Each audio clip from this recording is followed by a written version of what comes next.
أعوذ بالله من الشيطان الرجيم بسم الله الرحمن الرحيم تنزيل الكتاب من الله العزيز الحكيم إنا أنزلنا إليك الكتاب بالحق فاعبد الله مخلصا له الدين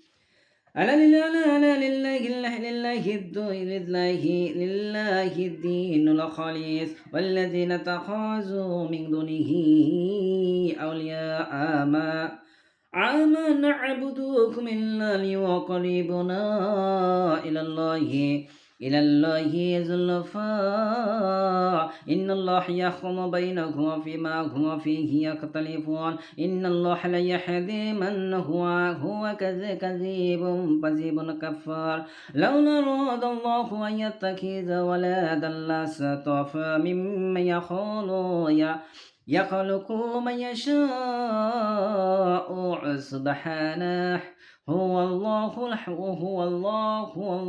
الوحيد القهار خلق السماوات والأرض بالحق يكوّر الليل على النهار ويكوّر النهار على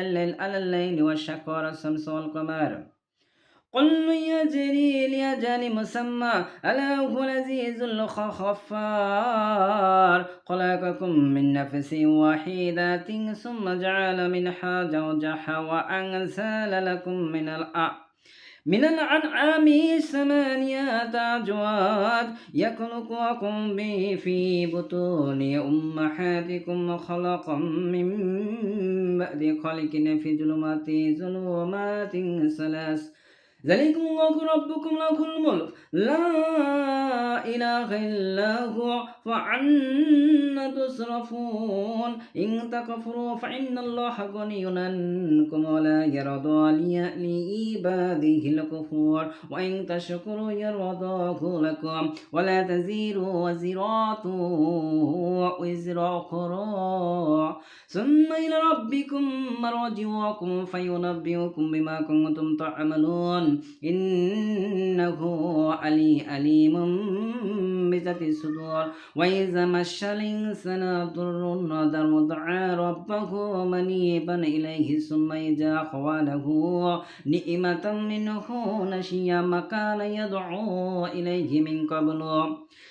قبل وجعل لله أندادا ليضل عن سبيله قل تمتع في كفرك قليلا إنك من الأصحاب النار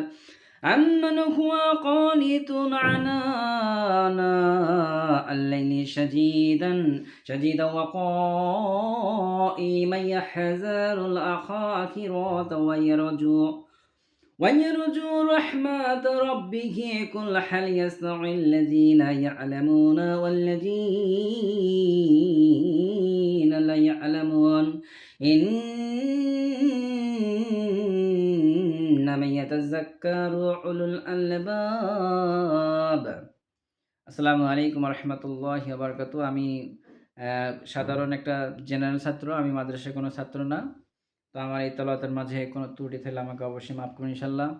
আর আমি আপনাদেরকে এই তেলাওয়াত শোনার উদ্দেশ্যটা হচ্ছে